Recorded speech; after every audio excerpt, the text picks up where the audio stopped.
Good morning, everybody, and welcome to the Recovery Classroom. My name is Drew. I am an alcoholic, and today I'm a recovering alcoholic, and I could not be any more grateful. When I came back into the rooms of recovery, back in the rooms of Alcoholics Anonymous, back in 21, I signed up to be happy, joyous, and free. I signed up to laugh, to get excited. I signed up to enjoy the blessings that God has given me, and the blessings I hope He continues to give me.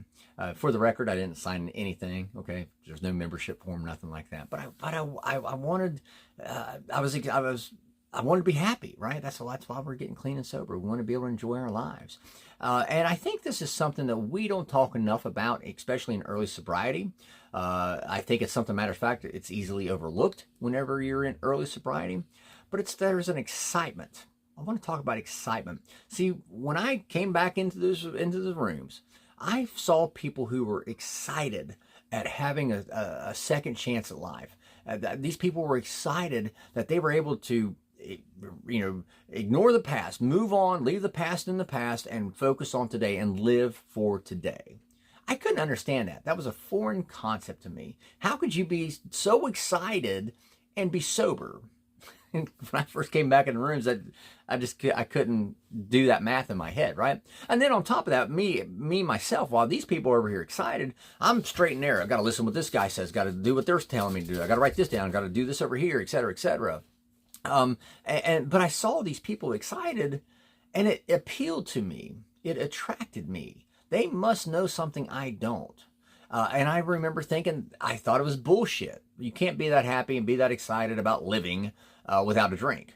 I had to have a drink in order to live, or so I thought, right? And so I followed these people around. And after a while of following them around, that excitement they demonstrated, I fed off of it. Matter of fact, they transferred that same excitement to me. And lo and behold, next thing you know, I'm excited at having a second chance at life. I'm feeding off of their excitement.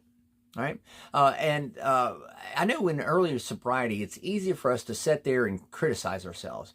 Well, I'm not as far along as what I want to be in my sobriety, or I'm not doing what I should be doing. I'm not doing it as well as what I think I should be doing. It's easy for us to get down on ourselves and kind of beat ourselves up. This is one of the things I heard too in early recovery.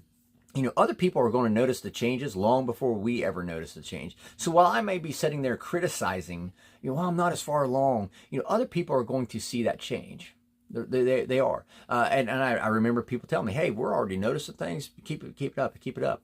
But there's a change that people notice, and it's the type of people that notice a change that can really help propel us through our recovery. It's the people that mean the most to us. It's their excitement that can help us the most. And what I mean by that, let me use my kids for an example. How many times did I tell my kids, oh, you just watch me, I'm gonna stop drinking, and then lo and behold, I couldn't stop drinking, and they would just lose. They would be like, Dad's at it again. We thought Dad was doing good. I'm sure you might be able to relate to that. Maybe not your kids, but maybe a family member, somebody close to you. You told them time and time again, you're going to stop drinking, you're going to stop drugging, and you felt like you let them down. Well, then when I finally went to my kids, I said, hey, I'm legit going to do this time. You watch me, hold me accountable, et cetera, et cetera. After a while, my kids started going, maybe Dad is doing this, and maybe Dad's onto something. And like I said earlier, my kids noticed the change in me long before I ever did. Matter of fact, my kids started getting excited. So just as I was feeding off that excitement from people in the rooms, I started feeding off the excitement from my kids, from my family members, from the people closest to me, because they saw the changes long before I ever did. While I'm over here kicking the shit out of myself for not getting my, 4-step done or whatever, they're going, holy shit, we're seeing it. I saw the excitement in their eyes. I saw the excitement, and that just fed into my own excitement. So while I'm getting excited by the people that I'm following in the rooms, I'm also getting excited by the people who are not in the rooms, because they see my progress, and they're getting excited. They're going, wow, maybe Dad's really doing this. Wow, maybe Drew's doing really good. Maybe he's got this figured out now. That excitement is what feeds me, what keeps me wanting to go. I was in a meeting last night. And to kind of paint the picture for you, imagine all these tables set up and forming a big rectangle, if you will. And so me and all my friends are sitting back at the back corner of this rectangle, and we're just laughing, cutting up, giving each other shit, having fun, doing what you're supposed to do, right? When you're enjoying life. And albeit we probably did a little too much during the meeting, we might owe some amends there. I don't know. But as I walked out of that meeting, I was thinking to myself, how awesome is that? I remember walking into meetings being scared. Now I walk into meetings and I feel like I'm home. I'm just cutting up with folks and having fun. And it's because of that excitement. We all share that excitement and enthusiasm for living our lives.